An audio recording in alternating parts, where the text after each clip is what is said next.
Hey guys, it's Katy at scrappinkaty.ctmh.com, and I am bringing you day 13 of the COAPA Cutfiles 20 Days of Christmas. Now, for those of you celebrating the warmer months, we have some summer prompts, but I will be playing along with the Christmas prompts this month. So let's take a look. So for today's prompt, which is stars, I am using the COAPA Cutfile Messy Stars. And you can see where I've already pulled some of it from my mat, but there is this center star. I just need to take off right quick. And my goal is to, this already measures a 6 by 8. So instead of like yesterday where I cut it upside down and adhered it on, my goal is to take these pieces and then just immediately transfer it over here to my white daisy piece. And I'll be using liquid glue for that. And then I think I'm going to do all the big pieces first. And then I'll come back with these little tiny pieces that make it look like the messy stars that it was intended to look like. So I fast forwarded through this process, and then I also cut a bunch of it out. But you can see here where I just picked up some of those pieces with my tweezers, adhered them down to the base, and then I will come back with some of those little messy parts, those tiny parts, and glue them in, but I definitely didn't use all of them. Okay, so I've gone ahead and I just printed this. It's Matthew 2:10, and I just printed it on photo paper and then adhered it down. And this is going to be just one big, huge shaker.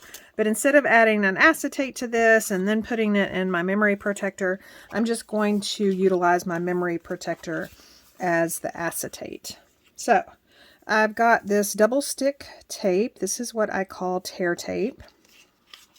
And usually if I'm creating a shaker in this manner, I just like to put that tear tape down on the edge of where this is going to be. Let me get some legs under that.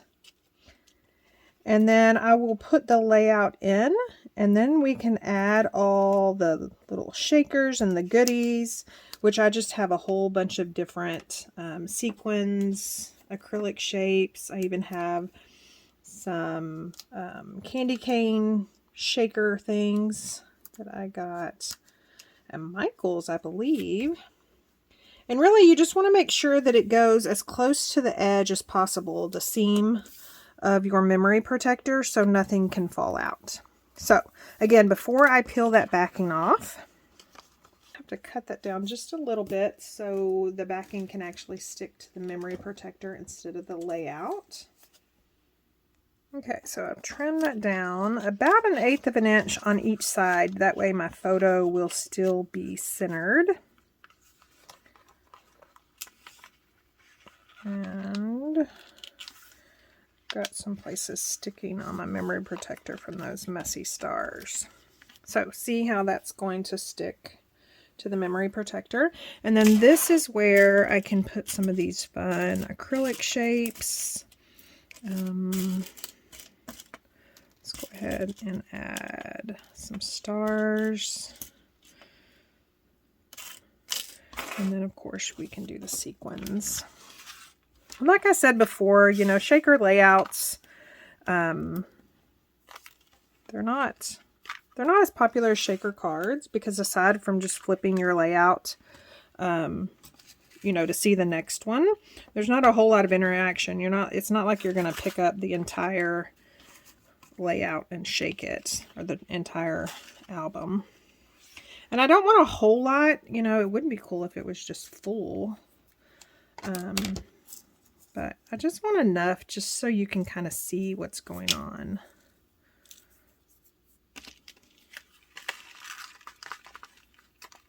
Now, if you were going to do this with an actual photo, I probably would add some sort of element to cover up the photo, just so it's not damaged. But since this is just something printed, you know, the song, verse, there is a song about it, but the verse, then I'm not really worried about it. So now that we've got that, I can attempt to pull up this backing. And sometimes if you just pierce the backing, it's easier to pull up.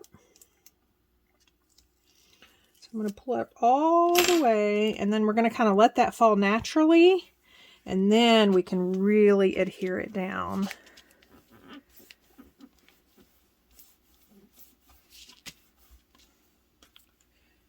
And there we have it.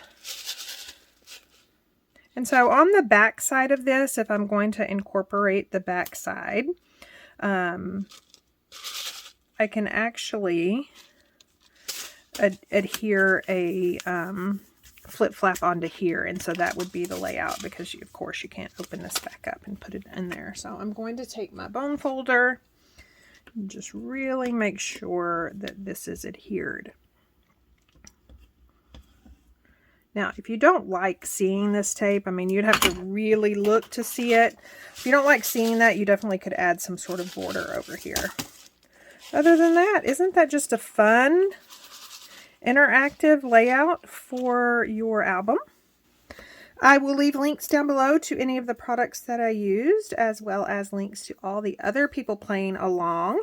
And as always, thank you so much for stopping by and watching. If you liked what you saw, I would love for you to leave me a comment. Let me know what you think. If you've ever tried a shaker layout in your album before. And then, of course, as always, if you aren't already a subscriber, go ahead and hit that subscribe button and sign up for notifications so you won't miss another crafty video. Thanks for watching.